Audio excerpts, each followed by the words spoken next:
Welcome. Delighted to greet you and to thank you all for joining us for another inspiring event in our newly launched Qalam series. Qalam, which means pen or pencil in Arabic, brings together great writers whose narratives challenge and reshape our understanding of the world. Some writers reveal the world as it is, while others invite us to imagine it anew. Our guest tonight, Ahdaf Soueif, does both. With a gift for moving fluidly between truth and possibility, Ahdaf captures both the universal and the specific, opening windows into lives and stories we might never encounter on our own. I am fortunate to be among those who have experienced this firsthand, sharing moments as friends that linger long after they have passed. A memory that stands out took place in Cairo in 2011. We met just months after Egypt's revolution, and the air was thick with anticipation. As we spoke, Ahdaf wove Egypt's history into that moment, reflecting a belief in the power of words to shape the future, undaunted by the challenges ahead. In Cairo again, in June of 2013 this time, just days before millions of Egyptians filled the streets demanding the resignation of Mohammed Morsi, Ahdaf took me to a cafe off Tahrir Square. There she introduced me to activists who would soon lead the protests that culminated in a coup d'etat and the tragic Rabaa al-Adawiyya massacre. A fierce critic of authoritarianism, Ahdaf has consistently challenged Egypt's crackdown on freedoms, mass incarcerations, and suppression of civil society. Her commitment is also personal. Her nephew, Ala Abdel Fattah, a prominent activist, has been repeatedly imprisoned in maximum security jails. Ahdaf has tirelessly campaigned for his release and the rights of others detained for their beliefs, embodying her unwavering dedication to Egypt's youth and a future where voices like Ala's are free. It is this compassion that flows into her novels and essays. Her international bestseller, The Map of Love, was shortlisted for the Booker Prize and translated into over 30 languages. In it, she draws us close to characters who navigate the beauty and tension of culture, letting us live vicariously through them across eras in England and Egypt. With her storytelling, Ahdaf shows us how language connects and sometimes divides, but always in the pursuit of a shared human experience. Her faith in the power of connection naturally extends into her activism. In 2008, she co-founded the Palestine Festival of Literature, affectionately known as PalFest. Moving through cities in the West Bank, PalFest brings Palestinian and international artists together, immersing them in the daily realities of occupied Palestine. Ahdaf has shaped PalFest into a beacon of hope in Palestine's darkest hours, inspiring attendees to become vocal advocates for Palestinian rights. One such individual is Ta-Nehisi Coates, whose recent book, The Message, has stirred global conversations on justice and solidarity. His journey actually began with PalFest last year, where he spent 5 days traveling through the West Bank. There, he experienced firsthand the apartheid that Palestinians endure daily, a perspective he describes as exposing a very, very dangerous fiction and profoundly changing his life. PalFest's impact reverberates across the literary world. Just last month, it organized a powerful boycott campaign gathering over 1,000 signatories, including renowned authors Sally Rooney, Arundhati Roy, and Rachel Kushner, who pledged to boycott Israeli cultural institutions complicit in the oppression of Palestinians. This growing influence speaks to Ahdaf's unwavering dedication. Even amid a global pandemic 4 years ago, as the world stood still, she pressed on, moving PalFest online and transforming it into a space where artists and audiences could connect without borders. In quintessential Ahdaf style, she reminded us that obstacles are simply different paths to explore. Ahdaf's passion shines in all her roles as a translator, curator, and advocate. She translated I Saw Ramallah into English, bringing Murid Barghouti's expressions of grief, hope, and resilience to new readers. Her anthology, Reflections on Islamic Art, published by Qatar's Museum of Islamic Art, gathered perspectives that celebrate art's power to change us. And as patron of the Palestine Solidarity Campaign and the Caine Prize for African Writing, she champions those who seek justice and amplifies stories from across the globe. Ahdaf, we are honored. We are deeply touched to have you with us. Your work inspires us to find meaning in the smallest details and to see the world anew every day. Joining Ahdaf tonight is Kamila Shamsie, our own inaugural writer-in-residence. Kamila's own award-winning works, Burnt Shadows and Home Fire among them, explore the weight of politics and belonging and the transformative power of literature. Kamila, thank you for shaping our Qalam series and nurturing conversations like this one. It's wonderful to have all of you here tonight. Through Ahdaf's and Kamila's words, we will journey past checkpoints, through histories, and into lives that feel both foreign and familiar. By the end, we will be left with reflections that remind us of one simple truth, our shared humanity. Now, please join me in welcoming Kamila Shamsie to the podium.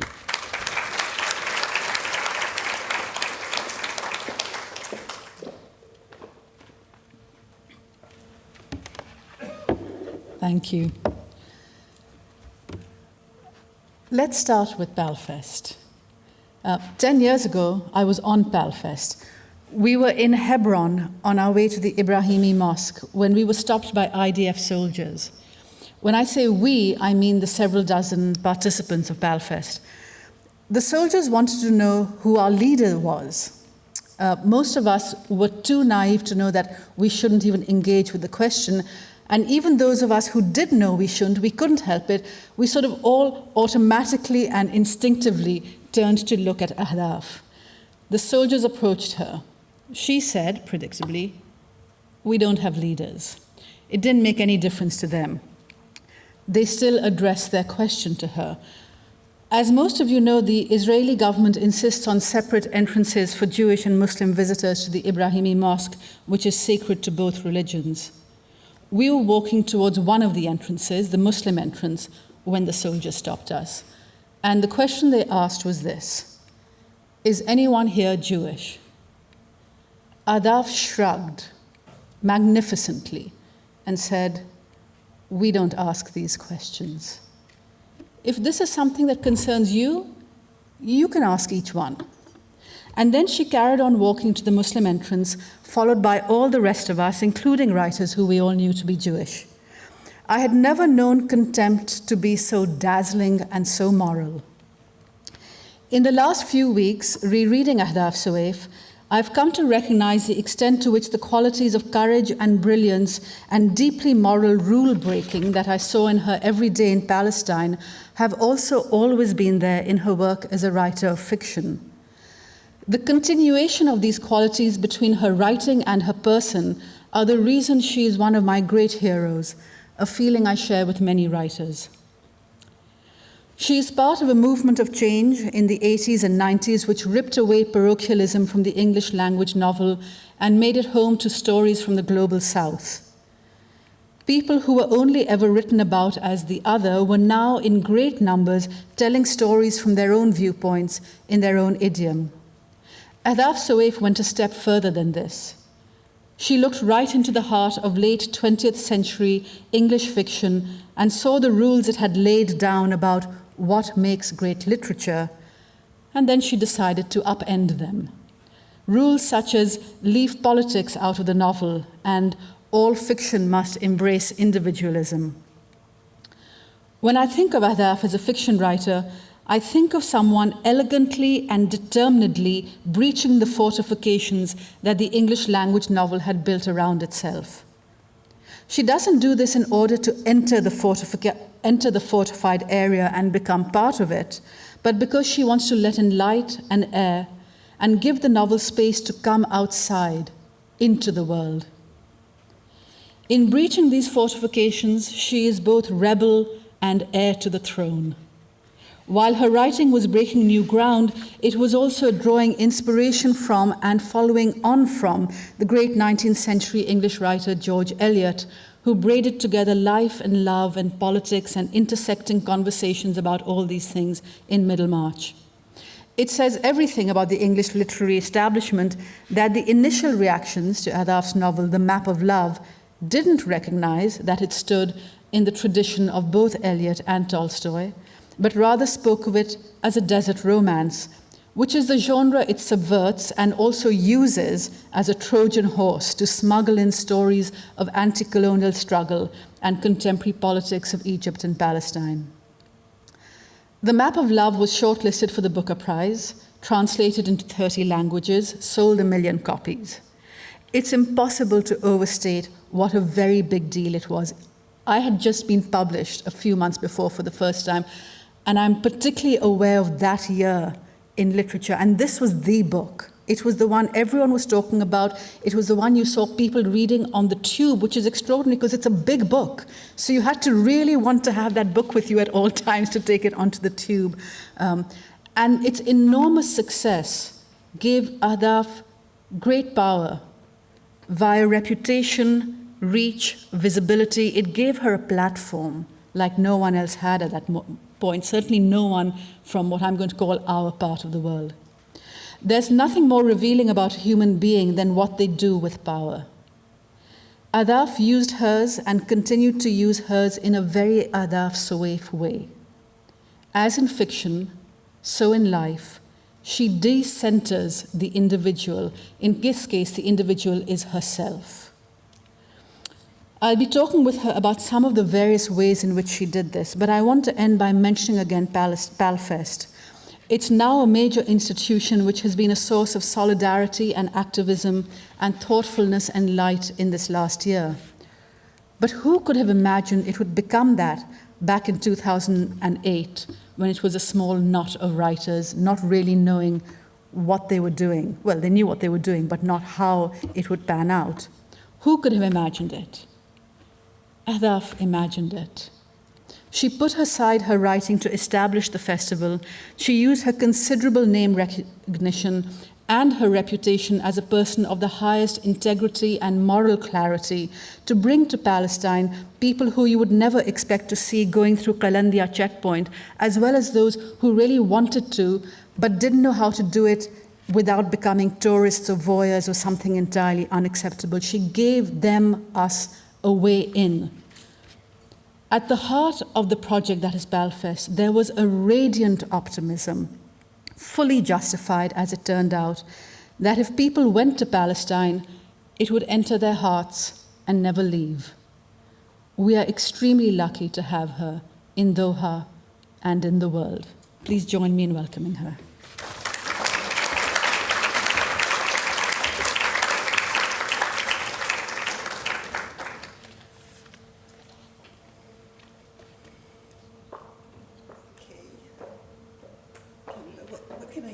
Don't say anything.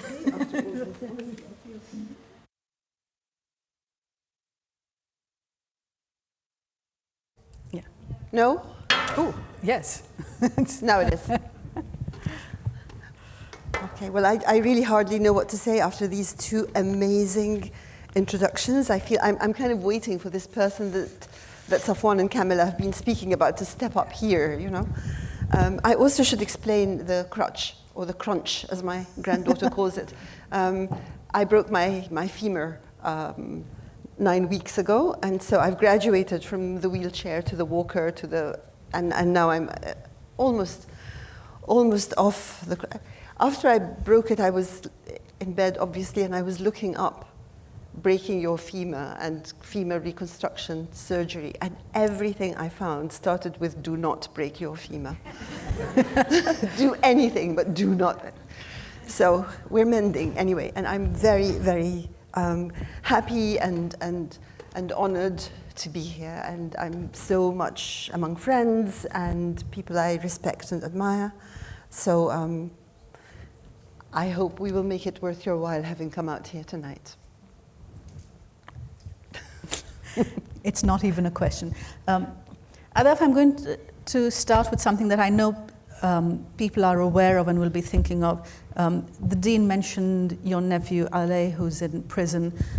We also know that your sister has been on hunger strike because, well, to protest the fact that although even by Egyptian law his period of imprisonment should have ended, he is still in prison. And I think many of us simply want to know, how is Layla? Layla's well, thank you. Thank you for asking. She's, this is her 41st day of the hunger strike, but it is done in a very considered way, and so she and her doctor friends are very aware of what's going on. She takes electrolytes and salts and minerals and the things that she needs to take, but she takes 0 calories. And we do her vital statistics every day, and she's still within a safe range. But we obviously don't know. Layla's very obstinate, and she's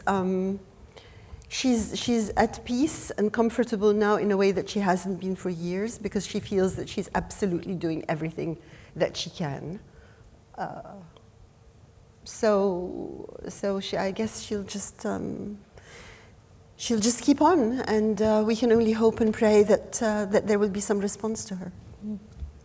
It's clearly an extraordinary family in a multi-generational way, and when I read your nonfiction, one of the things that becomes clear is that actually your parents were also quite extraordinary. And I just wondered if you could talk a little about growing up, and particularly sort of your relationship to literature and politics. Yeah. As it formed. Well, obviously, when you see your parents every day, you don't think of them as extraordinary. It's only later, looking back, that you realize. Yeah, my parents were both students in the second half of the 40s. So that is when Egypt was going through, I mean, some call it an Ahdaf. In any case, it was a flowering of a national movement, which then either was actualized or hijacked by the free officers in 1952, depending on your point of view. So they were very much in that milieu. My father did a year in prison as a leftist when he was 18. He actually asked to be put in solitary so that he could translate Aristotle's Poetics. So, but yeah, I mean, I think, well, I was very lucky in that I just took all the culture and politics and their intersection for granted. My parents, after 52, did not engage in politics overtly, because the route to engage in politics was to become, like to sign on to the party, to the official party, and to toe the party line, and to be very much part of the regime. And they managed to not sign on to the party, and they kept their work within the academy and within writing and publishing. But the values that they stood for were very clear. So work was to be taken seriously, young people were to be nourished, there was an obligation to the family, society, the people you worked with, and at the same time there was a constant sort of like taking in of whatever art or culture there was. So there was, I mean, obviously being in that group, that meant that lots of their friends had were playwrights, so there was always sort of an opening night somewhere, or a new book coming out, or an amazing article that had been published, and that was all just, and dissent, but dissent within careful bounds. So that was very much just the air that we breathed, really. And what about language? Because I'm going to speak to you primarily about your work in English, because that's what's available to me. But you know, I mean, you've translated. I saw Ramallah. I know you do other bits of translation. You had a column in Arabic for some years, and even in the English language fiction, there's so many references to the Arabic language that make clear your deep love for it and its structure. And I wonder if you could talk a little about Arabic and English and how. For me? Yeah. Yeah. Well, when I was four, we went to England because my mother was in the English department, Cairo University, and the law was that you could not get a PhD in English literature unless you went to England or America. And so she was sent by the university to London to do her PhD, and my father and I went with her, and I was not yet 4. And at that time, my father is a psychologist, and at that time they didn't believe that you should speak multiple languages to your child. And so basically Arabic stopped, and I learned English at school, and we spoke English at home, and so the first language that I read in was English. And my mother was, she was a professor of English literature. And so I was surrounded by her books. And so when we went back to Cairo, I was 7, and they put me very correctly in an Arabic school, private school, but which did English from the beginning. And so I relearned Arabic, but I was already very comfortable reading in English. And reading in Arabic, as you all know, we have the issue of al-Ammiya wal-Fusha. And so the Arabic books just did not seem attractive. And I only really started reading Arabic in my late teens, when I started reading the Arabic novel, the modern Arabic novel. And so my relationship with Arabic was reading the modern Arabic novel, reading newspapers. Of course, I lived in Arabic, but I mean with the written Arabic. While I just read English all the time, and also in university studied English, and so went into Old English and Chaucer and all the rest of it. At home, in the small home, we spoke a mixture of Arabic and English. In the larger extended family, we spoke Arabic. When I came to write, having done a PhD in semantics, English semantics and English poetry, I found that I wrote in English. And I found that even though I could write dialogue in Arabic, and dialogue came to me in Arabic if the characters were Arab, but the narrative, I just could not do the narrative in Arabic. And it was as if if I tried to work with Arabic, it was as if I was sitting at a piano where I knew that there was this whole piano, but I only had access to 2 octaves, while with English I could access the whole thing. So that meant that I was a very good recipient of Arabic, but of modern Arabic. I mean, if I tried to read like really Jahiliyyah poetry or something, then I would have to look in a dictionary, I would have to ask for help and so on. So I was very aware both of the richness of the language and of my own limitation within it. So I just stayed with writing in English. I mean, I spoke to my friends, my parents, and everybody said, well, you write in whatever language you feel you can do the work justice in. And it was only with the revolution in Egypt that a friend, Ibrahim al-Muallim, who had started this semi-revolutionary newspaper, Shuruq, said, you really have to be in there. And eventually I tried, and I wrote a column, and another column, and another column, and it was really good being sort of part of the mix, part of the conversation that was going on. But when people said to me, "Oh, I really like your style," I felt like an imposter because I didn't have a style. I could only write in one way, and that was the way I wrote. And I could like quite. I mean, like sometimes I had a thought that, and I would ask someone, and they would say, "Oh, this is what you say," and I was like, "How amazing that you know how to turn a sentence around like that." I could not do it, so I always sound a bit like the sort of wise old man on the hills kind of thing when I write in Arabic. But yeah, so yeah, that's. But of course, also when you were writing your fiction, you were living in England. That was the milieu around you. You write at one point about how you were living in England and you were, surrounded by people who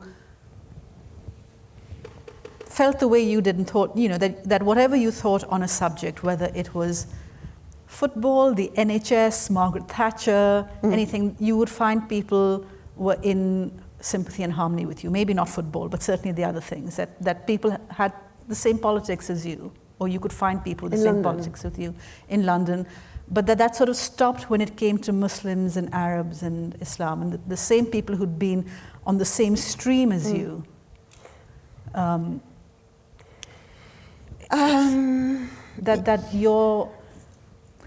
It's a thing that until I read that, I didn't think about the weirdness of the fact, because it is weird if we share the same way of looking at the world, the same value system as other people, and you say on all these subjects, we think the same way. But then when it comes to this particular area, suddenly your value system doesn't seem to include the world I come from. Yeah, and Palestine. And Palestine. Yeah, I mean that was really the big thing. Yeah. I mean I think that it's easy to find shared values in things like freedom of speech, women's rights, to be against torture. That's all fine. But obviously when it came to but are you a Muslim? And at the beginning, because I was innocent, so at the beginning, say in the 70s, early 80s, very early 80s, I would say culturally. But after that, when I realized that actually there was this antagonism, then it was, yes, I'm a Muslim. Okay, now what are you going to do? Let's and if it came to politics and I said what I thought, I mean, somebody once said to me, but it's almost as if you're in disguise. That you're pretending to be one of us and you're not, and that very much was what I wrote about in the preface to Mezzaterra, to the essays. Yeah. So it really, I mean, I kind of retreated very much from that world and stopped wanting to be part of it. And I think even literary events or parties, this is all pre-Map of Love that I had to go to. You would probably find me hiding behind the curtain rather than engaging. Until I sort of found the group of people with whom we did PalFest. And so that was the political alliance meant that everything else fell into place. I wonder how, if any of that, well, some of it must have, how you felt about the literature being produced around you in English. Because one thing that, let's talk about your first short story collection, Aisha, which I love. And I love it more now than I did when I first read it, which was back in the 90s. Because I think the thing with that collection is, so it's the collection is called Aisha, and every story in there has some reference to Aisha. But in some of the stories, she's the central character. In some of the stories, she's listening to someone else's story. In some stories, she is just sort of in the background while someone else's story is happening. Sometimes it's first person, sometimes it's third person. And when you read them all together, it really does feel that you're saying, you can't just tell one life by saying, here is Aisha, here's her first person perspective of the world. You have to see everything around her and the lives around her. And it was that thing I mentioned in the introduction where I think English language fiction is so deeply embedded in individualism. Here is a character, the character will make choices, the choices may go badly for her, may go well for her, but she will choose and we're going to look at her. And you really didn't want to be doing that, right? It was, you sort of went in, I think, and did something interesting. It wasn't deliberate. I mean, it wasn't, I wasn't on a mission. It wasn't as if I was reading English, contemporary English literature and finding it wanting, and therefore I wasn't. I was finally trying to write my own, because I had always kind of thought that what I wanted to do was write fiction. But I'd never actually sat down and wrote fiction, and sat down and written fiction until I'd finished my PhD, because that was my mission, that was my job, that was where my family had set me, and so I had to finish the PhD before I could do anything else. So once that was done, I could sit down and write. So I was really just writing what I wanted to write. And what's interesting to me about the Aisha stories, I mean, I'm really interested in what you said about, I mean, I know Aisha was in there somewhere all the time, but I hadn't thought of it in terms of being anti-individualistic, if you like, or decentering.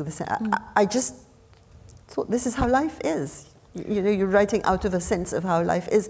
But what is actually interesting to me is that when I wrote those stories, you can actually, I think that the literary influences you see in them, okay, so partly it's Chekhov and Somerset Maugham because the classic short story structure and so on, but really it's Yusuf Idris, Yahya Haqqi, Arabic writers that are like big and very influential, and it was as if I was writing them for an Arab. I mean, I realized afterwards that it was as if I was writing them in Arabic for an Arab audience. And Edward Said picked up on that at one point when he wrote that this is a very strange project, because this is like it is so Arabic literature, and yet it is in English. So yeah, I mean, I found myself, to go back to your question, I found myself veering more towards Timothy Moe, to Ashiguro, when you came on the scene, to your work, obviously, to our friend Amir Hussein. I went into, I read Indian and Pakistani literature. I mean, I read a bit in English literature, but it was of contemporary English. But there was something, and again, I mean, you're the one who's identifying and crystallizing. For me, it just felt that there was something very clever, but very thin in there. Yeah. That didn't make me particularly want to. I mean, it doesn't surprise me at all to know, well, to hear you say, I wasn't on a mission to do this. This is just how it happened. Because I think with writers, there are two kinds of things that happen with our writing. And one, sometimes we're very conscious of, I want to do this in my work. And then the danger is that it can feel like a mission. But other times, when we write fiction, it's the stuff that's inside us. It is deeply in the way we see the world. So it makes sense to me that the way in which you saw the world was not about, here is the individual striking out. And it can't be. I mean, the individual is always surrounded, is always in a context, and always surrounded by people. And there's nothing that you do. I mean, I would struggle to find something, to describe something that someone did that wasn't impacted or had an impact on the people around them. We're always, it's like snooker balls. Yeah. Then came your first novel. I'm just going to push this chair backwards because I have to almost look behind me to see you. Oh. And it means that the whole left of the... Well, this is... Could you help me? Yeah. Could we just... Thank you so much, Safwan. I'm sorry. Yep. Thank you. Thank you. There, now I can also look this side. With The Eye of the Sun, now that's also, it's fantastic. You went from writing short stories to, I mean, it's a doorstop, 800 pages. Brilliant and wonderful. I wondered with that whether you got some pushback, because it is a novel that so embraces the idea that we live in a world where politics is around us, and your characters, very early on it starts and someone is talking about someone needs to get surgery, and it's sort of page 2 or page 3, and it goes into, how the Arab world needs surgery. And it's so seamless, the movement in that book between people talking about this is my life and this is what's going on in Palestine and this is what's going on. It's entirely one thing. And again, it's one thing to say, well, this is just the way the world is, but the way the world is was also coming against the conventions of the English language novel, which is sort of not quite sure how it feels about political conversations. And I wondered whether with that book, because there was so much in there of politics and conversation, whether you had a moment when you were writing it of thinking, oh, I wonder how this will go down, or if you had any pushback from readers saying, why are you doing all of this? No, I mean, the moment when I wondered was because of the story that the book tells. There are some scenes that are quite frank in describing sexual encounters. And that was what I was concerned about, and that was what I had to call my mom and say, is that okay? And she said, write it, just write it. And now in terms of pushback, I remember much more the pushback on Map of Love. I think that, when the short stories were published, Aisha, they were greeted with enthusiasm, and almost every piece of, every review had either the word Shahrzad or the word veil, or, they were greeted as exotica, and that's what alerted me so that I removed the 2 stories afterwards. Right. And I think that In the Eye of the Sun kind of rode along, even though it was later, but it kind of rode along that same thing. And the people who took it seriously, the one review that I actually remember is a review that took it very seriously and that said, this is the novel that one day will be said to have ended the novel of empire. And that was in the LRB. So actually there wasn't, but it also didn't do very much. Like, it didn't get onto any lists, it didn't win any prizes. It was 800 pages, which was quite prohibitive. But no, readers were enthusiastic. The letters I got were enthusiastic. What kind of pushback did Map of Love get? Well, the Map of Love, the first thing that happened for it was, the first thing that happened actually was that I was changing agents. And the first agent, who was also a friend of my husband's, said he thought it was a women's book, so he couldn't do it. Oh. Okay. Never mind, that's okay. You've asked me about the negative things, so that's what I'm going to talk about. The second bad thing that happened was that my American publisher wouldn't publish it. And when it was shortlisted for the Booker, then they were on the phone that afternoon, of course. What was their reason for not publishing it? Do you remember? They said that they didn't think it would speak to their audience. Okay. So what could they say? And then, before it was published, now normally, of course, reviews come just after the book is published. But this one, before it was published, there was a review in the TLS that basically rubbished it, that said that I, the author, not me, the author of the review, was fed up with being told about Britain's crimes as a colonizer, as an empire, and that basically enough, and that also this novel, and then this was the refrain that was picked up, that this novel should make up its mind whether it was a political tract or a frivolous love story. And so that was kind of like what kept being said, until, thank goodness, it was shortlisted for the Booker. And then people had to sit up and actually engage with it seriously. But even with the Booker, of course, there was this controversy. And I mean, I am still profoundly grateful. And at the time, I was totally surprised. And my publisher called me, Liz called me. I was at work in the office, and she said, are you sitting down? And I hadn't even noted that it was time for the Booker list or anything, nothing. She said, are you sitting down? I said, yes, why? She said, well, do sit down. I sat down. I said, what is it, Liz? And she said, your book is shortlisted. It's nominated for the Booker. So that was amazing.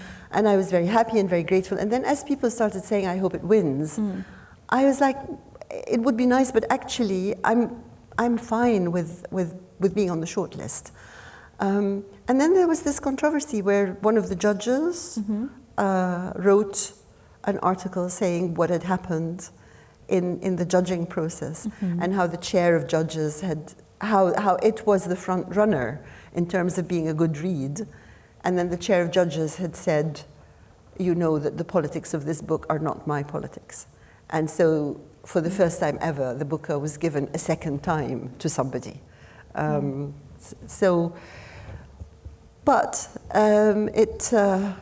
it provided a shop window for people to know about it. And then people knew about it, and readers took it to heart, and publishers in other languages wanted it, and it just found its way. It found its way to its public, and that was really what mattered, and not in a pious sense. I mean, it was what mattered for the book in terms of becoming a successful book. It found its readers. And then it did this thing that I alluded to, which is it gave you this enormous platform. And let's just say a lot of writers, they win the Booker Prize, and then the conversation is, okay, now with the next book, we can now get a giant advance in a huge marketing campaign because you are, hot property, sit down and write the next novel. What did you do with your giant platform, Ahdaf? What did you do in 1999? Well, I did sign a contract. Yeah. Which I still haven't honored. Okay. I mean, I don't know what they're going to do to me one day. I mean, honestly, I can't even think the sentence about. But yeah, so I did sign a contract, and I did start thinking about what I was going to do. But the Booker happened, I think, September, and the Intifada broke out the following month. And a friend, and of course there was the chorus in the English media about, Arab anger and Arab violence and Arab this and that. And a friend, Kath Weiner, wrote a decent piece in The Guardian, and I wrote to her saying thank you. There's one piece in the British press that actually, and she said, would you like to go? Would you like to go and write about it? And I said, yeah, absolutely. And so the next thing that happened was that The Guardian sent me. I was absolutely terrified, and I was terrified physically, but I was also terrified because in Egypt we have observed the boycott. Because of course we had Camp David, and the government was constantly pushing us to normalize. And so it became very hard line that you observed the boycott and you didn't normalize in any way. And so I had to get a lot of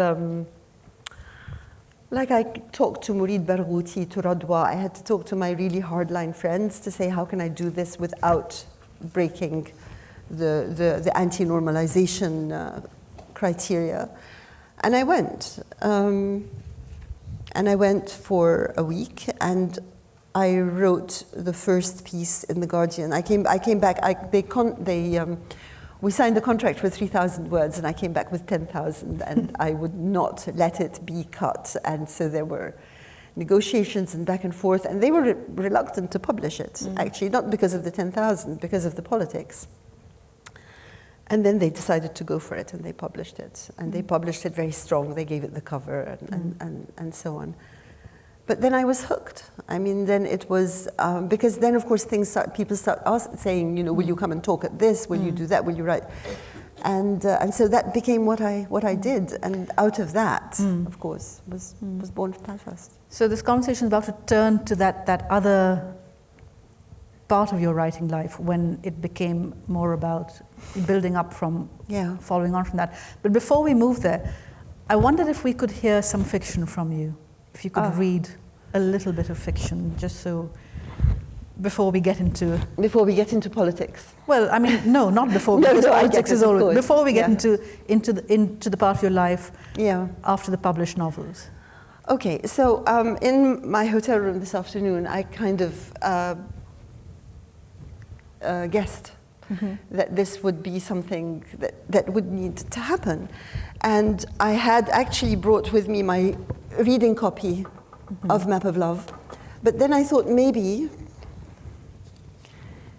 a more interesting for you and a braver thing for me would be to read something that hasn't been published.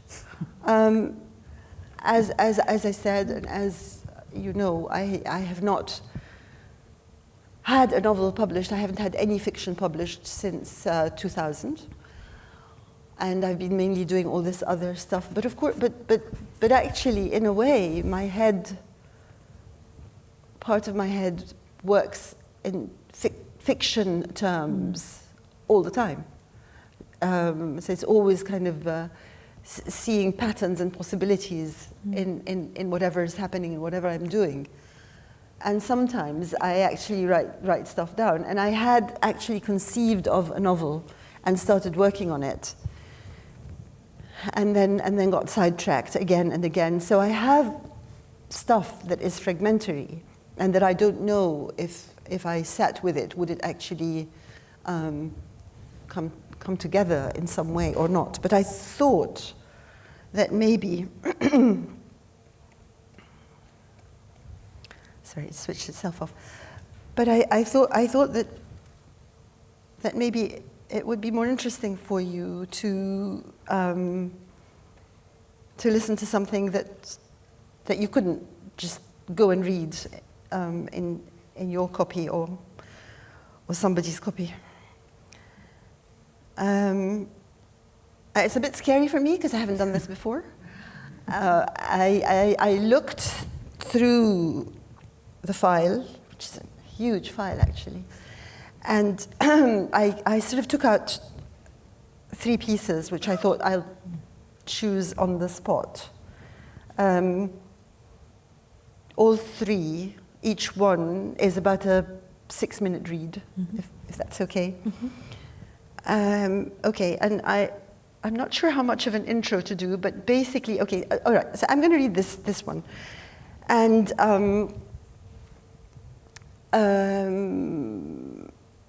those of you who have read any of my previous work will recognize some names and some characters. And what I will say, because otherwise it'll just be too opaque, is that in this novel there was a theme where there was it was and might yet be similar to Map of Love in that it works with 2 periods of time. But they're 4,000 years apart. So one is now and one is at the beginning of the Middle Kingdom in ancient Egypt.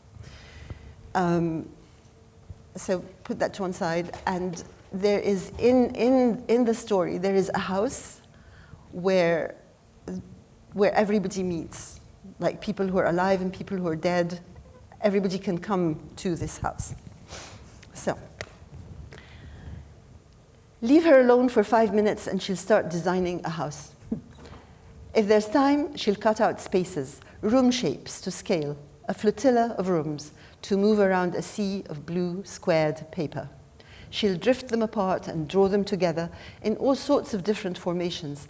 Guest rooms with their own entrances from the street, airy kitchens opening onto vegetable gardens and chicken runs, bathrooms with domed ceilings embedded with blue and gold and crimson glass to catch and sprinkle the sunlight over the little motes of dust so that each one circles and floats, dazzled, drunk on its new beauty. In a garden shed in another country, she has stored the durable, the classic, the most colorful of her children's toys, neatly stacked in bright plastic baskets, and shelves of books. She can't yet see in her mind's eye the children who will play with them, but she can see clearly the guest nursery they will furnish. Generally, it's before she falls asleep. Always, it's when she's meant to be working. In classrooms, boardrooms, studies, hotel rooms, pages of her notepads will have bedrooms opening onto terraces, living rooms opening onto dining rooms, opening onto courtyards, guest rooms. Sometimes the house wakes up under her fingers, takes over. Latifa looks up from the book she's reading in a shaded corner of the courtyard and says, "Asya, get someone to make me a cup of tea." Except, of course, she would say, "a glass of tea." For only her husband, Mukhtar al-Ulama, would ever ask for a cup of tea. Sounds of a ball game and shrieks of laughter fail to penetrate Latifa's hearing aid, and she adds, "Where are all the shabab?" "Playing football," Asya says, gesturing beyond the garden wall. The kitchen sizzles and clatters.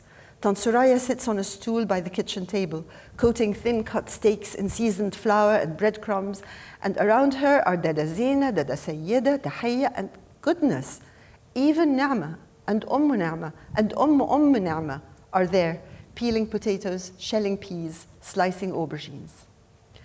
Mukhtar al-Ulama has, of course, a separate wing, where right now he's sipping his mid-morning coffee as he waits for the courier from Al Hilal. The article for this month's issue is in an envelope on the table by his armchair, the striped A4 title sheet with his elegant, restrained handwriting dead center, Al-Athar al-Nafsiyya li-Ghiyab al-Hurriyya. These days, if you look closely, you will see that the tail of the ya or the ayn betrays the faintest tremor. Everybody else seems to be out.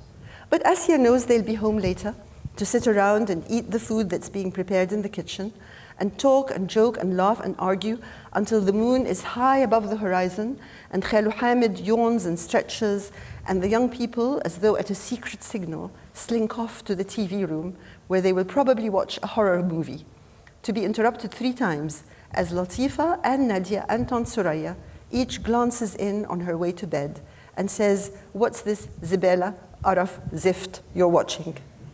And then, perhaps as an antidote, each of the 3 sisters will make a detour to the nursery.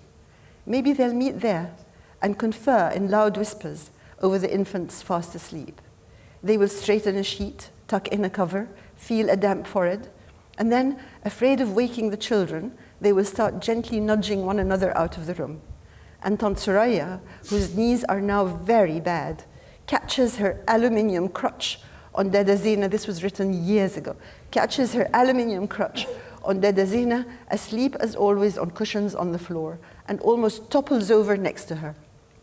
And it's a mercy that she somehow regains her balance, because if she had hit that floor, 2 strong young males would have had to be called away from the horror film to lift her up and place her once more on her feet. "What's with women and falling?" Karim had wondered once. "You keep hearing, Tant X fell, Tant Y fell, but we fall all the time, and we get up." Asya guessed that her brother was talking about taking a tumble on the football field.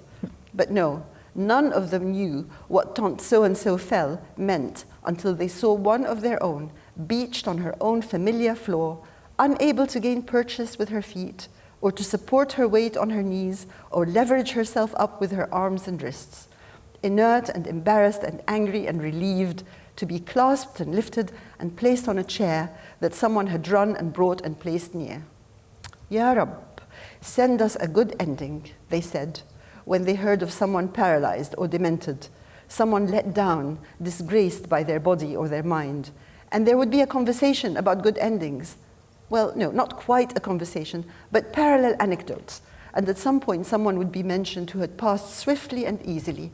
So Latifa might say, "How Dr. Ahwani died, that's the best." But Asya always thought that a good ending was worse for the people left behind, the people for whom it had been so sudden. But why think of all that now? Here, all is well. Washed linen on the line soaks up the sun. Usta Sayyid has set up his table, and the hot iron sizzles as it hits the damp shirt. Karim's, Omar's, Mohsin's, what does it matter? What matters is that there are shirts, and men to wear them, men who live here, and after a shower in the morning, reach out to choose a shirt from a crisp and laundered stack. And women and girls whose bright high-heeled shoes you come across in corridors and next to doors. Oh, and they're expecting who? Who is it? Who is it who's coming to stay?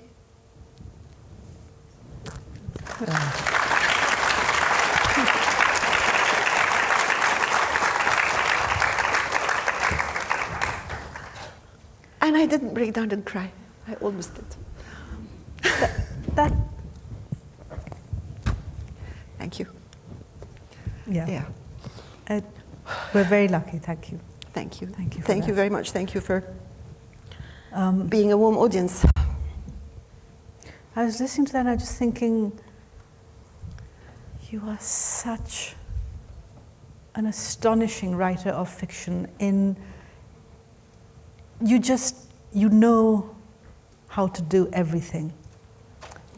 And there have been all these years when the world has called to you to do other things. You need to get back to it for all. Yeah. Do we not agree? We love what Ahdaf does. We love what you have done these many years, Thank but you. Yeah. that is important. But of course, it did happen that you had this extraordinary platform, and there was a second Intifada, and then there was the War on Terror, and you were living in London, and there was a certain narrative that was out there. I wish I'd known you better then. We'd met, I was very in awe of you, Ahdaf, at that point in time, and didn't know how to speak to you.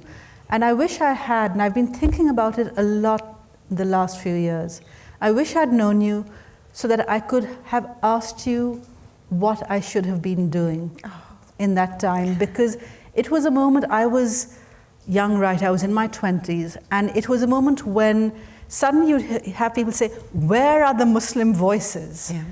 And because I had recently published, and because I was young, I think, and female, I was sort of plucked up as, you can be the Muslim voice. And because I was young and naive, and also I didn't really know England.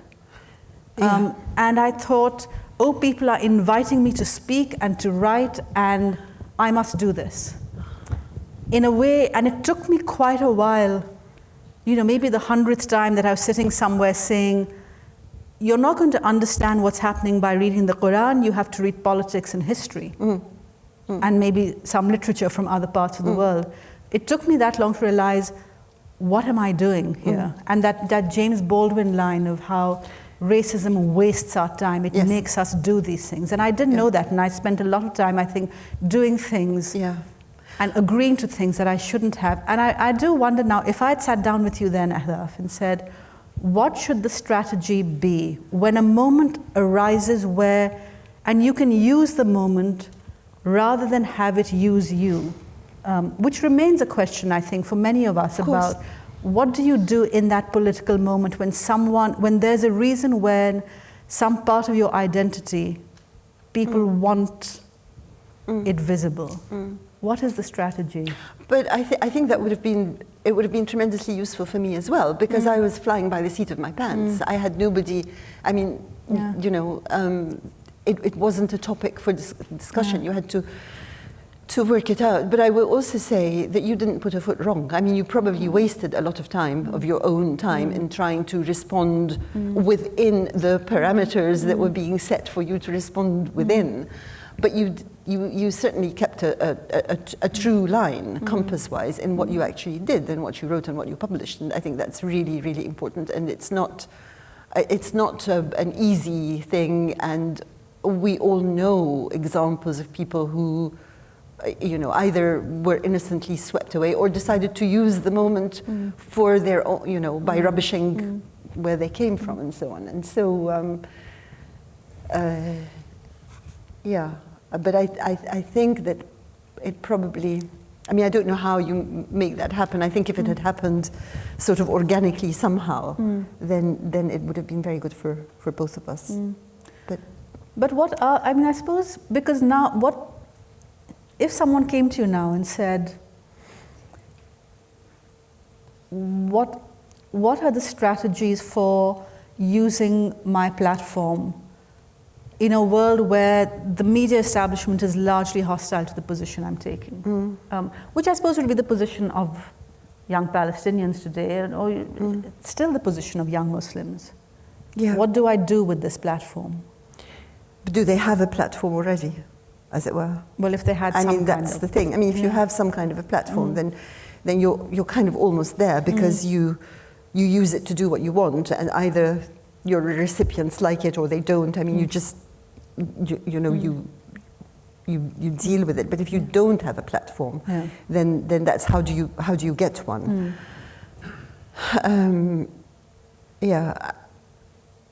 I think the time now is different from when I was starting out, and even from when you were starting out, because I think the lines are clearer. Nobody's pretending anymore to want to take on young Muslim voices and listen to them and reach an understanding and all that. That's just not there. Right. And so I think that, and also there are many more of us. I mean, there are many more people with our background, our worldview, our politics, working in English. And so that voice is there, and that community is there. And so one can find a place, within or adjacent. But I would just say don't compromise. I would say don't shout, and don't compromise, and use any space that comes your way. But be true to what you actually, I guess. Yeah.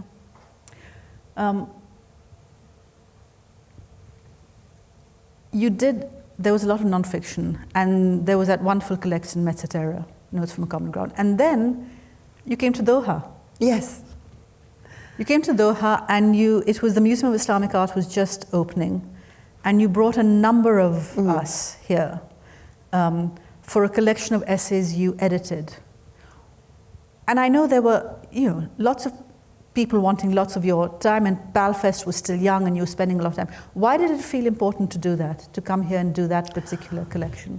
Well, I didn't come for the collection. I was here because, I was here intermittently because there was a big project between Qatar Foundation and Bloomsbury Publishing. Bloomsbury are my publisher, and Qatar Foundation and Bloomsbury Publishing were going to do something together, and it sounded like it was really, really full of potential.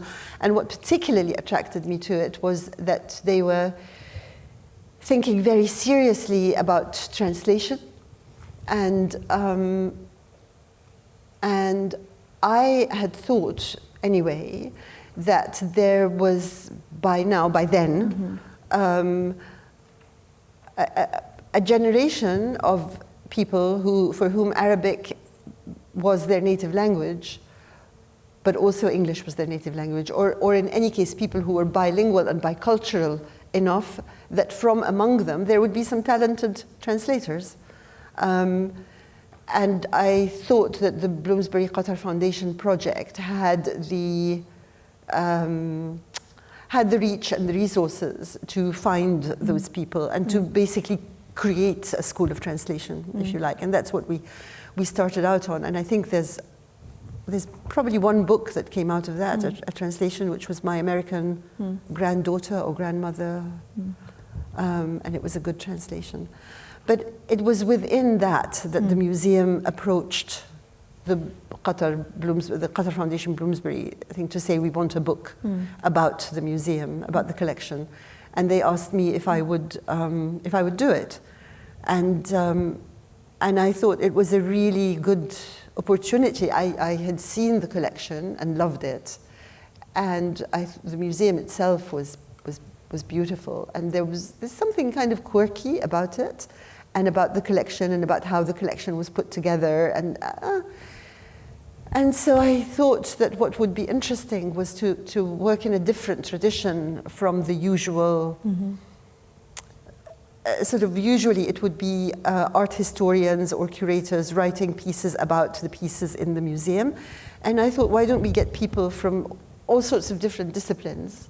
I mean, art is supposed to speak to everybody, right? Art doesn't have to speak only to art historians and curators.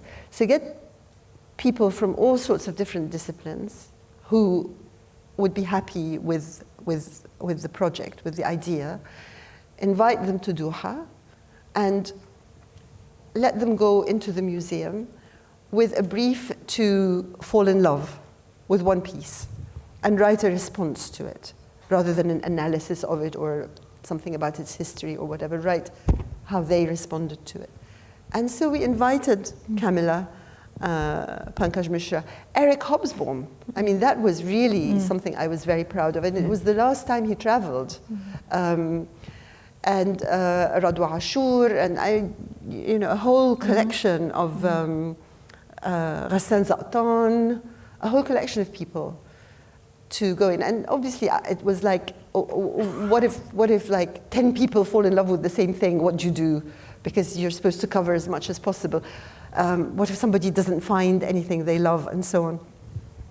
But it all came together, and there were 3 people who went for one piece, but their pieces were so different, the pieces that they wrote, that it was actually really interesting to sort of put them together. And again, it was an opportunity. I mean, the whole thing, the war on terror and so on. So this was an opportunity to bring interesting people and objects from both worlds together, make them become intimate, and then sort of throw that out there into the world. Yeah. So I fell in love with some leaves. There were a couple of leaves with calligraphy on them. They were just the most exquisite things I had seen. But of course, we were here 2010. But I was actually looking back when you were writing the introduction. It was March 2011. You had been asked many years earlier to write a book about Cairo. Yeah. And you said, when you actually did finally write Cairo, My City, Our Revolution, which had a different incarnation later, you said, for 20 years, I've avoided writing about Cairo because it hurts too much. It felt like an elegy. It felt like it would be an elegy. Yeah.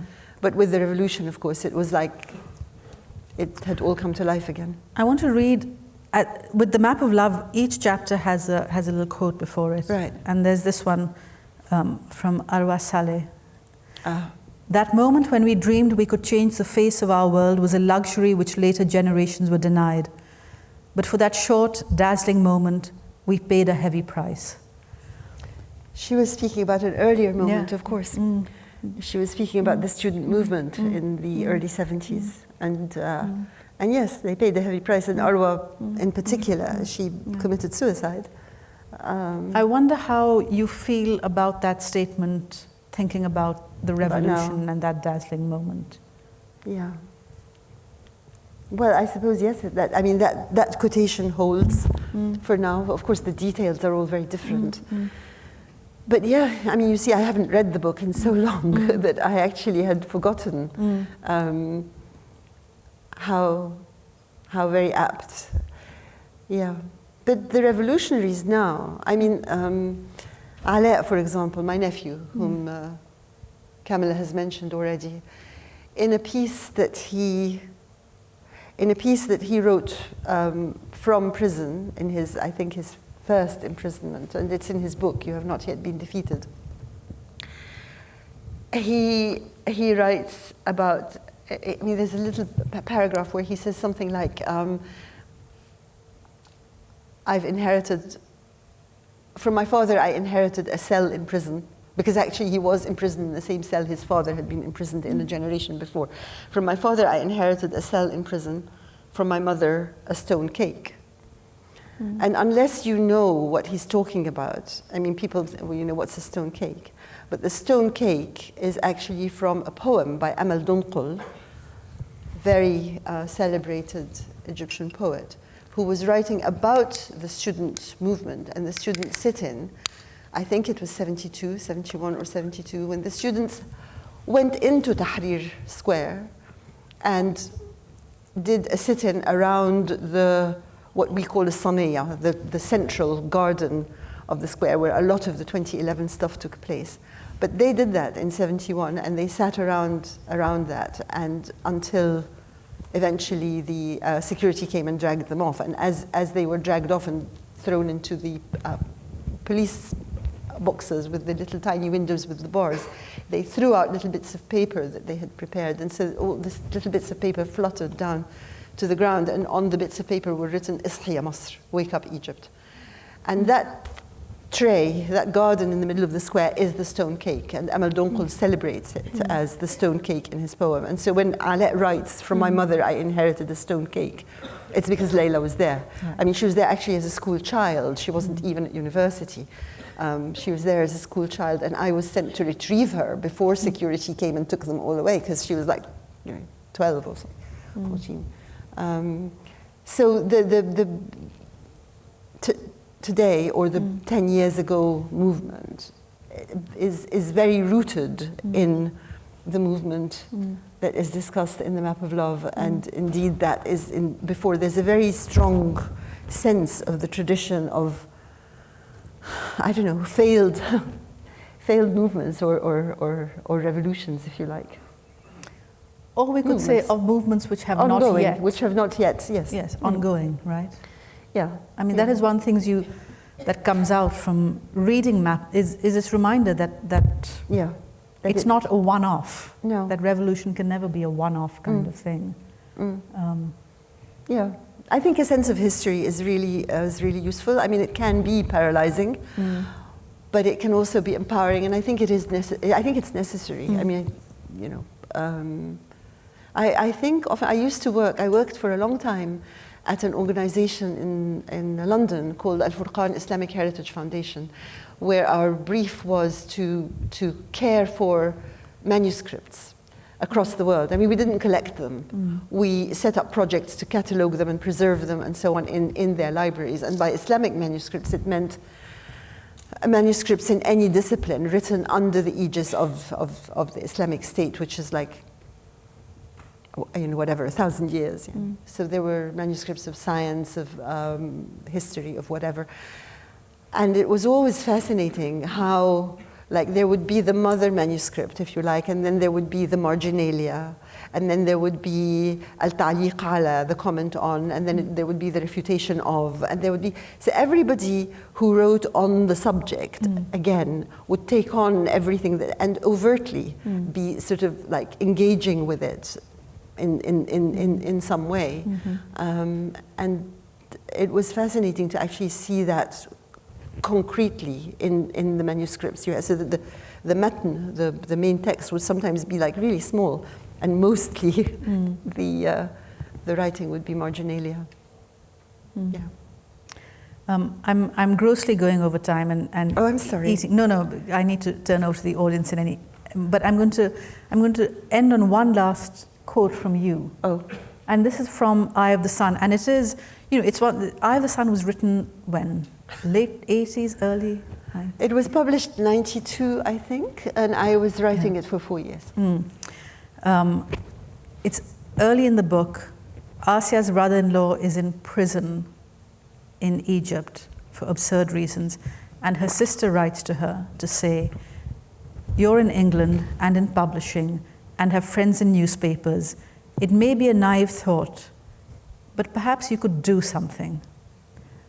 And I thought, it's what you do. You do something, right?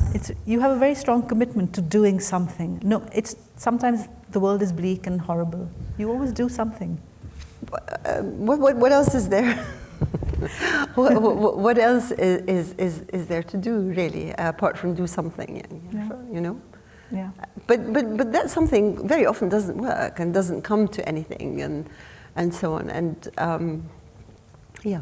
But I suppose that is the thing that strikes me, because so often people will do something one time and then, well, it didn't work, and be dejected. And that's not how you see the world. No. I don't like being defeated. Yeah. I mean, I will be if it's an out-and-out defeat and that's it. But if there's any room to maneuver through, then one takes it. So. See, this is why she's one of my heroes. I'm going to turn over to the audience, and I know we should end by 7, but I've taken up too much time, so I'm going to let us go a few minutes over, not too many. If you could raise your hand if you have a question, and a mic will come round to you. Oh, we've silenced everyone. Well, there's a question in the front row here.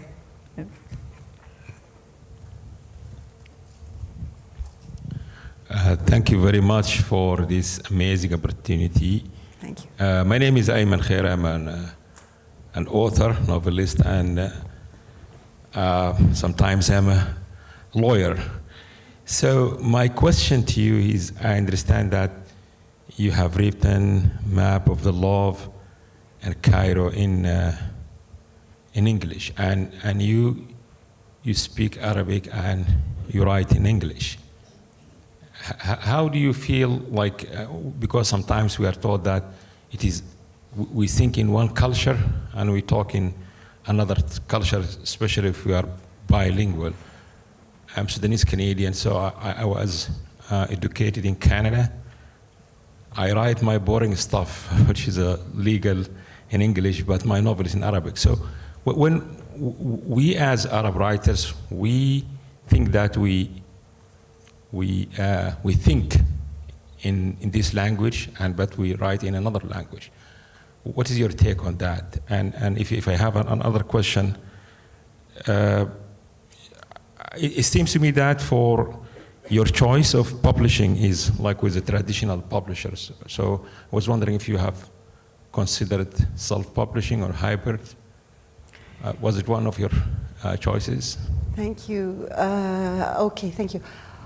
Okay, well, on the first question, I don't have a theoretical position on that. I just have my own experience.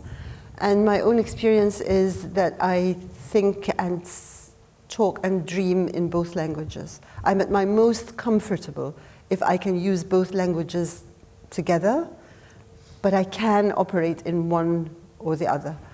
As I explained, I can't write well enough in Arabic. I can't use Arabic well enough to do what I want to do in fiction. So that's why I use English, because that was my training, and that's where I've got the most ability. However, what you do is, of course, you try and I mean, if I'm writing about an Egyptian character, then I will try to put the spirit and the language and the worldview of that person in English, and that's the key, I guess, to what I have to do, since I write in English, but I also write about characters who are not English.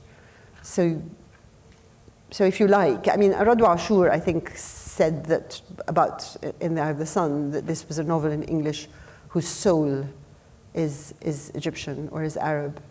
So, but as I say, I mean, it's just a question of what I find I am able to do, rather than a theoretical position. Also, when I was first published, it was like you were considered very lucky if a mainstream publisher picked up your work. You wouldn't go and volunteer to self-publish, really. So I just got lucky. And I think if I hadn't, if nobody had wanted to publish me, then I might have thought about self-publishing, or I might have just given up. I mean, self-publishing seems to be a very hard thing to do. I mean, less so now, of course. But certainly when I was starting out, it was, yeah. Other questions? Oh, we have several hands. Could we have the lady who's raising her hand back there? And then Hello, my name is Ghazala Zaman, and I'm from, my roots are from Pakistan, as Kamila. And here, while listening to this beautiful conversation, something that you said and something that Kamila said, I would like to translate something that a poet from Pakistan once said. He was in shackles. He was being brought out in a marketplace. His name was Faiz Ahmad Faiz, and a very renowned person. And he wanted to bring a revolution, and he stood up against many things, and he wanted to support his people.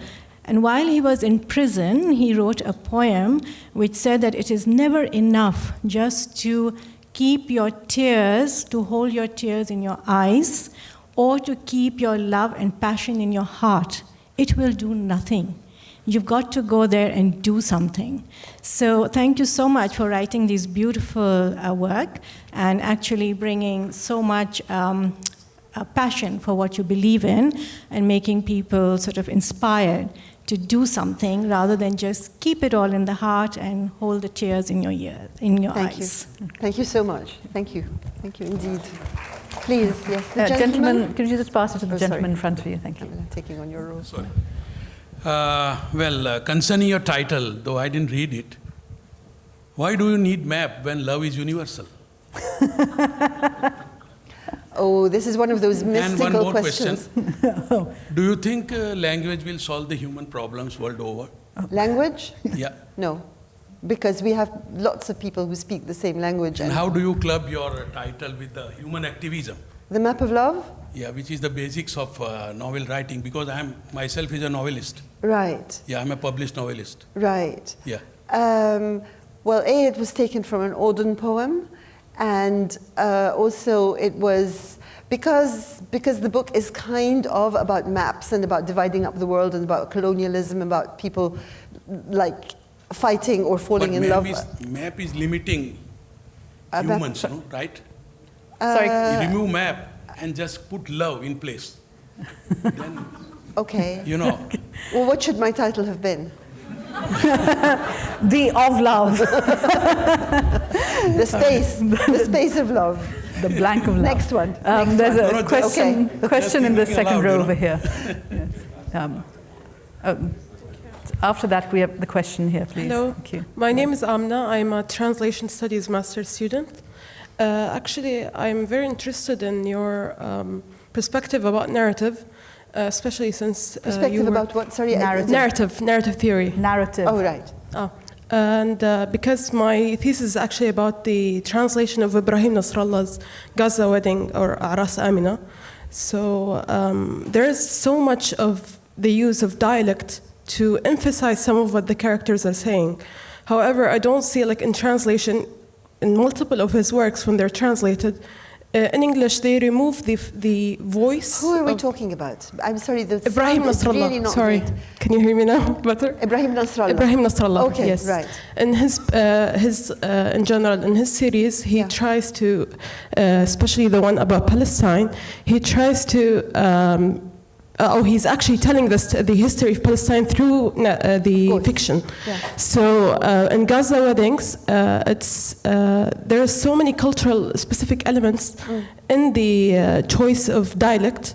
However, like when it's translated, there's no use. Like for example, when you were reading from your work that's not published yet, you use a lot of words from the dialect itself in English.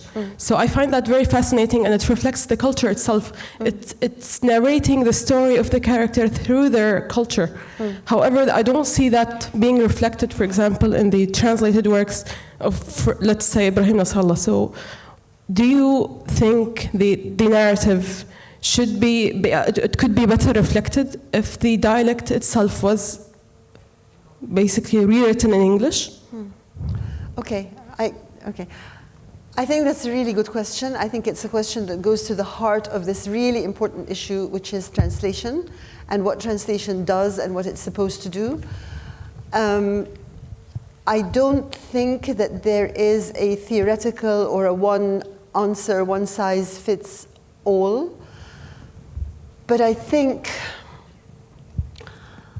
that translation is like when you read a text in translation, the aim is to make the reader of the translated text feel roughly the same thing that the reader of the original text felt.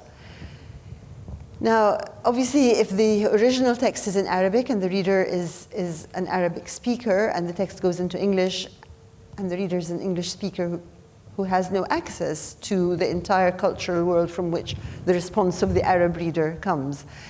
So you need to make things somewhat easy for them, or to make things accessible. And there are ways of doing that. There are ways that one way is through footnotes. And most publishers don't like footnotes. I think footnotes are very interesting. And I love the sense that they give of the text opening up. And I think footnotes are a good way of bridging that gap. I think that when there are words or phrases that have no English equivalent, then I think it's fine to use the Arabic term. I think using the Arabic term indiscriminately is exoticizing. And where there is an English term, then that's the one that is used, because you want to get as close as you can to your target reader. So I think that there are various, I think that there are, I mean, let me give you two examples, for example, of strategy when I was translating Ra'aytu Ramallah. Now, I was very lucky in that Murid was a friend, Allah yarhamu, and I was able to consult him. So, I translated into a tape recorder because I felt that that sort of gave me that immediacy rather than lifting my eyes from this text and taking them to the laptop and then going and finding my place again in the Arabic. So I was just reading the Arabic and speaking the English. And then, of course, I edited, transcribed and edited. But for example, Murid has paragraphs that the whole paragraph would be a series of questions. ألم يكن من الأقدر أن كذا أما رأيتم كذا كذا كذا. Whole paragraph. You can do that in Arabic. And Murid, of course, is a poet. Okay? So you can carry that off in Arabic. In English, it sounds like really, it's a turn off. And so I asked him, and he said, that's fine, do what you like. And I turned them all into statements, for example. Also, every time he met someone in the book, in the memoir, or mentioned them, he referred to them by title.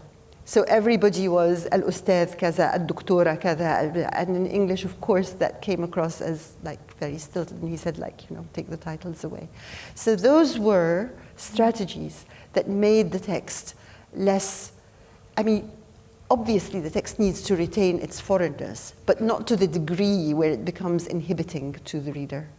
So there are areas where it is legitimate to move it a bit closer to the target reader. And as I say, I was lucky because I generally believe that translators should stay as close to the text as possible, because a lot of the time in translations we find, for example, that the translator changes the focus of the sentence.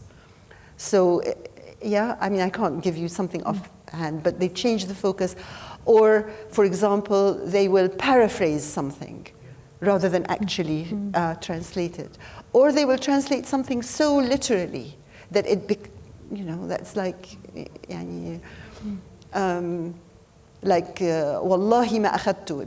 By God, I swear I didn't. Come on, yani, you know, it's not, yani, we say wallahi all the time, but in English, la. So I think it's delicate. I think it's well worth engaging with, because I think our literature is misrepresented in translation, genuinely misrepresented in translation, and I sometimes wonder why English readers bother. And so I think these are questions that are well worth engaging with. Yeah. The lady in the second row here.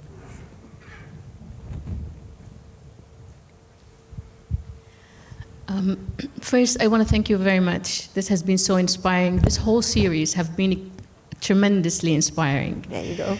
Kamila? Yeah, absolutely. I go back to work after each one of them, and we just have this conversation, you know, about home, about, you know, the loss, the disappearances that don't disappear. I'm just interested about your name. Like, who named you? It's such a unique name. And just now I'm thinking, as you know, many people here mentioned do something. I wonder, like, what إيه نصيبك من اسمك? My father, Allah yarhamu, I said they were young intellectuals who were very, like, very targeted and very active and so on. And my father chose the name. And طبعا in Arabic it's مضاف ومضاف إليه أهداف مصطفى سويف, so the aims of Mustafa Soueif. Thank you. Yeah. And it's really been a very difficult thing to live with, this name. Because it is so unusual and so inviting of comment. And so in primary school I was deaf, that's oars, and I was Ahdaf, which is bottom. Yeah. And obviously every muwazzaf, every customs guy, every immigration officer, it's like, Ahdaf. Ahdaf al-Qawmiyya al-Arabiyya. And you have to go, like it's the first time you've heard that joke, you know, because you want your passport. And so, like, my sister is Layla. What's wrong with Layla? There we are. Malish. Okay, last question in the second row. Sure.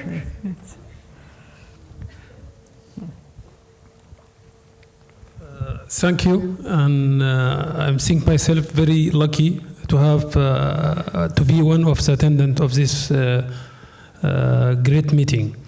I want to ask you, in terms of the narration techniques, are there any resemblance between your way and Mr. Tayyib Saleh, the Sudanese? The acoustics really are very bad. Oh, right. In the techniques of narration and subjectively on the topics in terms of the conflicts between the West and the East, since that the main character of his one of his novels, Season of Migration to the North, dealing with these conflicts. Thank you. Thank you so much. Tayyib Saleh Ustazna, of course. I mean, you know, Tayyib Saleh is up there with the greats that we have all learned from a great deal. I think his work is much more extreme and is, I mean, the experience in it is much more extreme. It's much more confrontational. It is about East and West. But then, what's his name? Oh my God, Nigmat Augustus. Sonalla, no. واحد غروب. Baha Tahir. Baha Tahir has written about this. Yahya Haqqi has written about this. So it's a common. I mean, we've all had to face our relationship with the West at some point and in some form. So it's a theme that is really common. And Tayyib Saleh is just up there among the greats, of course. Yeah. Thank you all for coming. Thank you. Thank you, Kamila. Thank you so much. Thank you, everybody.